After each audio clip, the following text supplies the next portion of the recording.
Okay, so now I get to talk about something really, really exciting.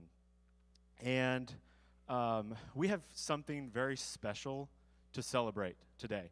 And I am honored to be able to do this. And I hope you guys really see how awesome this is.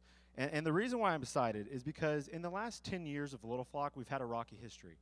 And sometimes when we think about that, we think about all the negative things that have happened. And that sometimes allows us to really focus on the negative. And what happens is we tend to allow the negative things to overshadow the positive things that happen. And sometimes all we hear about in the church is negative, negative, negative. All the time we hear about from the world is negative, negative, negative. And it really discourages us sometimes. And what I want us to do is today I want to talk about the positive things. I want us to focus on something that is good, the good stuff that has happened. And actually, I want to encourage you, Little Flock, because I haven't been here the whole time.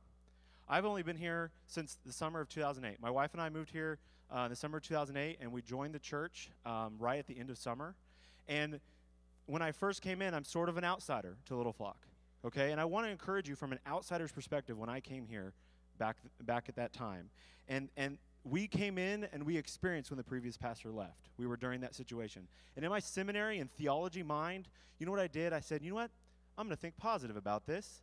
I've never experienced this before, and it'll be a good personal and ministry experience to see how the church handles a situation like this and being without a pastor for a while. I thought this will be good for my ministry experience. Well, do you know what I saw? Do you know what I saw this church do? I saw a church that didn't give up. A church that said, you know what? We don't follow a pastor, we follow Christ. And we're still his church. We're still going to be on mission. We're still going to do ministry. And I experienced this, and I wanted to encourage you with that because this was an outsider's perspective, and I saw this church do this, and I wanted to be part of this team. And I am glad, and I am so grateful that I've been blessed to be part of this team. If you are a part of this team, I sure hope you are glad to be a part of this team because this team is awesome, and I am excited about this. So that was back in 2008. Let's fast forward to November 2011, where I saw this church decide to take on a challenge. They decided we're going to start a capital campaign to pay off the debt that we have on our shoulders from the past. And this campaign is called the Imagine campaign, as you guys know. And before I continue, we're going to be sharing some numbers. And I know this sometimes can be really, really boring, okay? I understand that. I already see some eyes rolling right now, okay? So please, just bear with me. And there are some of you out there, maybe you're a visitor or maybe you're, a young guy just came here because your parents asked you to. And I know sometimes people get skeptical when we start talking about numbers and money in the church. But what I want you guys to do is I want you guys to imagine beyond the numbers. And I want you to see the heart of what this campaign has been all about. And so if you get anything out of the next few minutes, I want you to get two things. God is awesome and Little Flock rocks. Now, Little Flock is not perfect, but we are following someone who is. And I want to talk about how awesome he is and what he's done through us. So behind the numbers that you're going to see is a heart that is about reaching people for the glory of God. You see, our goal is Christ and people are our mission. And the reality is that churches use money as a tool to complete the mission. So these numbers actually do mean something, even if sometimes it's hard to see it. So some of the key numbers are in your bulletin. If you look at the bulletin, some of you number people have already studied that and probably critiqued it and said, this guy doesn't know what he's talking about. Other people who aren't number people, you're just like, I don't even care about this stuff. But, okay, so we're going to talk about some numbers. Are you guys ready? So put your seatbelts on, and we're gonna go forward. Here we go. I want you guys to imagine $1 million. That's a lot of money. I guarantee most of us in here haven't owned that much money, and let alone seen that much money. It's hard to imagine sometimes. But when we first started this campaign in 2011, we were in debt at $3.2 million. If $1 million is hard to imagine, think about $3.2 million. That's about how much we were in debt. And this is crazy. So what's the big deal of us being in debt this much? Let me give you the bottom line. Each year, we were paying almost $500,000 straight to debt out of our budget, okay? We could be using that $500,000 for ministry, but we have to pay the debt. That means 25% of our entire budget was going straight to debt. That's 25 cents out of every dollar you gave went straight to debt. It didn't go to missions. It didn't go to ministry, straight to debt. And anyone who is part of the church and wants to see us to reach people, that's unacceptable. So we decided, you know what? We're going to do a campaign, and we're going to get rid of this debt as much as possible. And we're going to lower this because imagine the influence Little Flock could have if we could use that $500,000 per year for missions and ministry. So this will help us not just get rid of debt, but to better equip us for the mission of the church. And that's why we did this, so that we can reach people for their joy and God's glory. So, what has God done through us in the last 3 years? And this is awesome news. Remember when we imagined $1 million? Well, you guys gave just over $1 million in this Imagine campaign. That is awesome. $1 million you guys gave, and this just blows my mind how much was given. And if you add in the budget giving, we gave and we paid a total of $1.3 million towards the debt. And we did this, and God gets the glory for it. And so what does this now mean for us today? Okay? This means we went from $3.2 million to only $1.9 million in debt. That's it. And I'm excited about this because of the bottom line.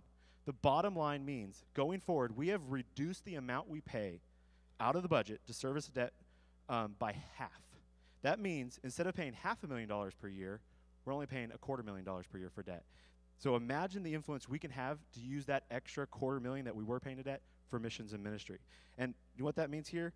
That means we're only paying 13% of our budget towards debt. The other 87% goes to missions and ministry. That's only 13 cents out of every dollar. This is awesome. This is amazing. You guys rock. And we can now focus more on missions and ministry so that we can see lives change for their joy in Christ. And this is awesome. Now, I want to call up 3 key leaders of this campaign. And as they're coming forward, I'm going to introduce them to you. These guys have been key leaders for us. And the first one is Dr. Greg Cecil, and he's the co-chairman of the Imagine campaign team. Keith Johnson, who's the chairman of the master planning team, and Pastor Rodney, who's been our pastor throughout this whole process. And these guys are awesome.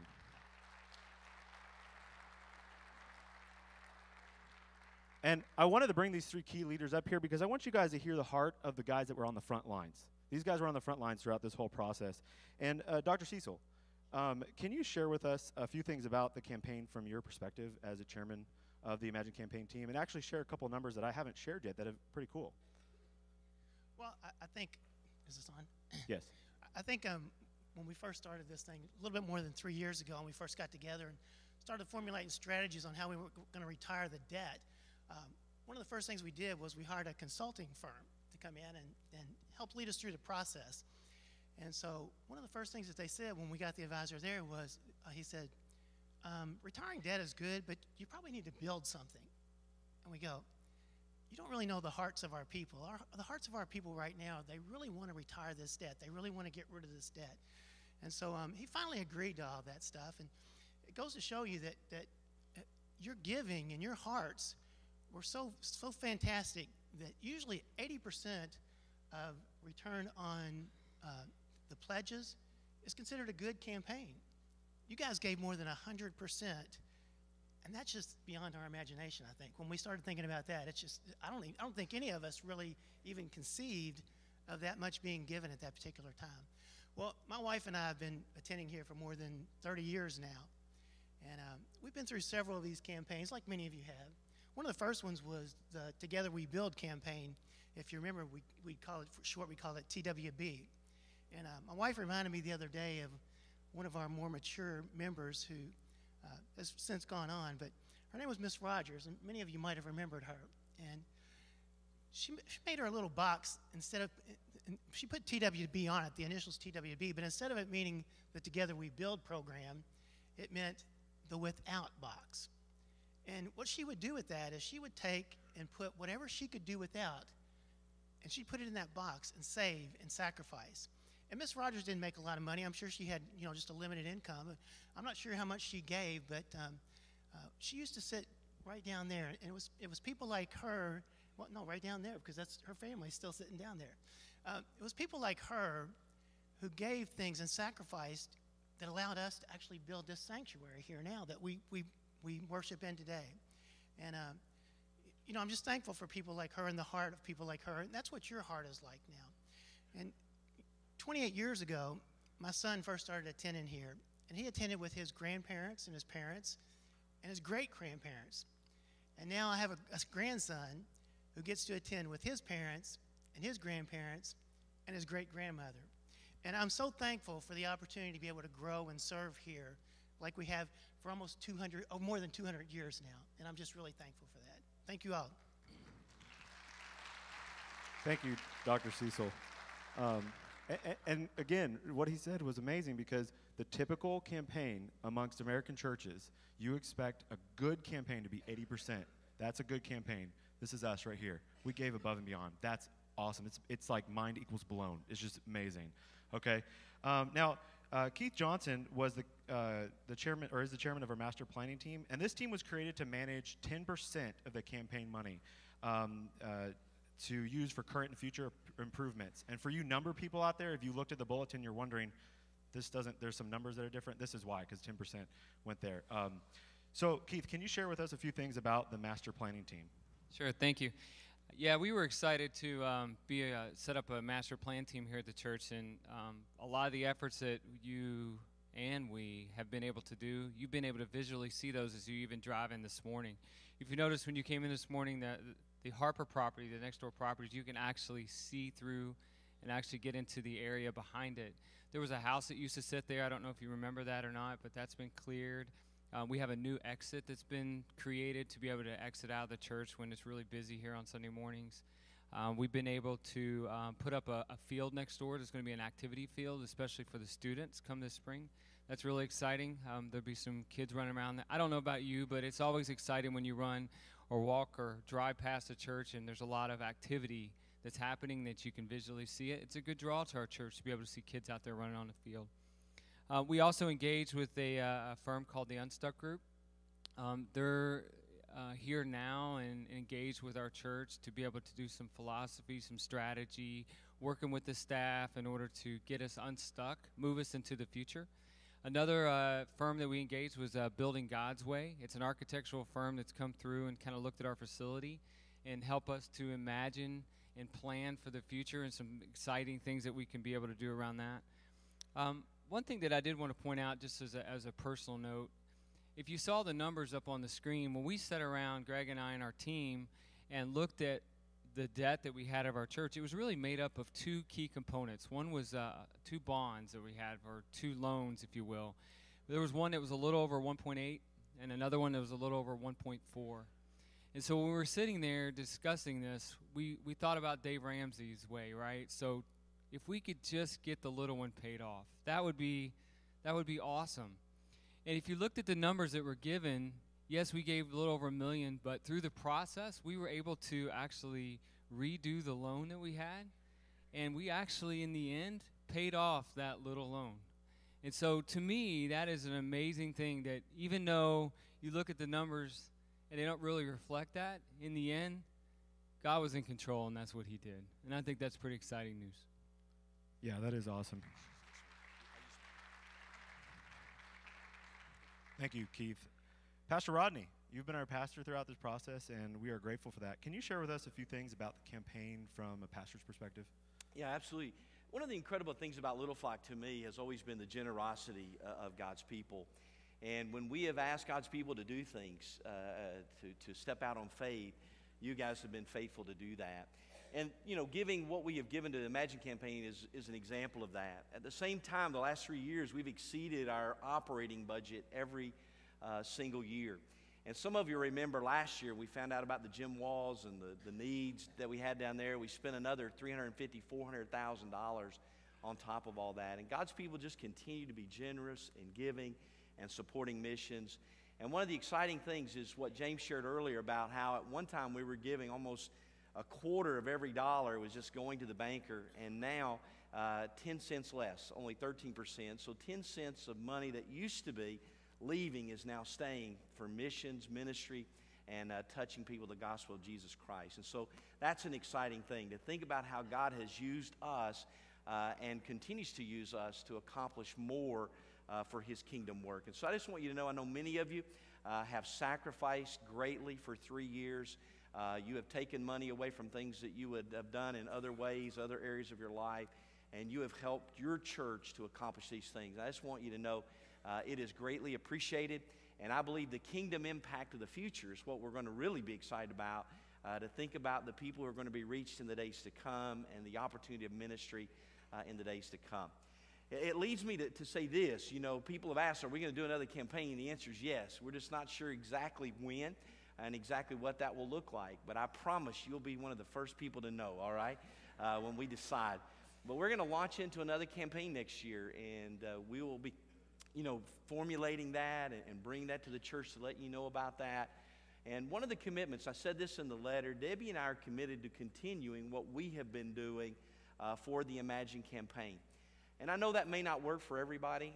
It may not work for you and your situation right now, but Debbie and I believe that's what God wants us to do. And so what we've been giving monthly, we're just going to continue to do going forward so we can continue to address the debt until such time as we look at imagining beyond this time and what God has for us in the next step. So if that's something God leads you to do, just encourage you to be a part of that until you hear about the new plan. But I just want to thank you. It's been so very exciting. And all the things Keith talked about, things that a lot of you are not even fully aware of going on behind the scenes through the master planning, some exciting things that are going to be coming in 2015. So it's fun to be a part of. Looking forward to what the future has. Thank you, Pastor Rodney.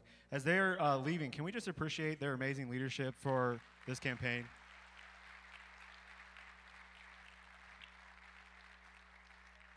So ultimately, what is the outcome of this campaign? What does this ultimately mean? And it's been amazing, and God is awesome. That's what we see. As amazing as this campaign itself has been, we've actually accomplished things the last 3 years above and beyond this campaign. And we've done things outside of that. And we've done tons of things. I'm not going to read this whole list to you, but these are just a few of the things that we've done in the last 3 years that have nothing to do with that campaign. And God is allowing us to work even above and beyond that. So you just think about how amazing the campaign was, but placed on top of that are all of these things that we've done. And Pastor Rodney mentioned a few of those things. This whole video system and stage redesign has been within the last 3 years. We had a new logo and a new website and a new branding so we could better reach our culture. And, we've added more staff. We're giving more money to missions. Just a lot of things have happened. But I'm going to end this list with the things that really come down to the end of the line. And we don't want to focus on numbers, but numbers represent people. And I want you guys to see that, 446 members were added to the church in the last 3 years. And this is cause to celebrate. This is awesome. And 232 were added by baptism in the last 3 years. And that is awesome. And this means that lives have been changed and God is transforming people through the ministry of Little Flock. And if anything, we wanted you guys to see that God is awesome and Little Flock rocks. And because of what God has done and what he's done through us, imagine what we can do now and beyond this time. Just think about what we can do in the future because of what we've done here and what we can do in what we're going to do. And this is cause for great joy of what we do. And so what I'd like for us to do is just stand and celebrate that joy with each other as we greet each other before we sing.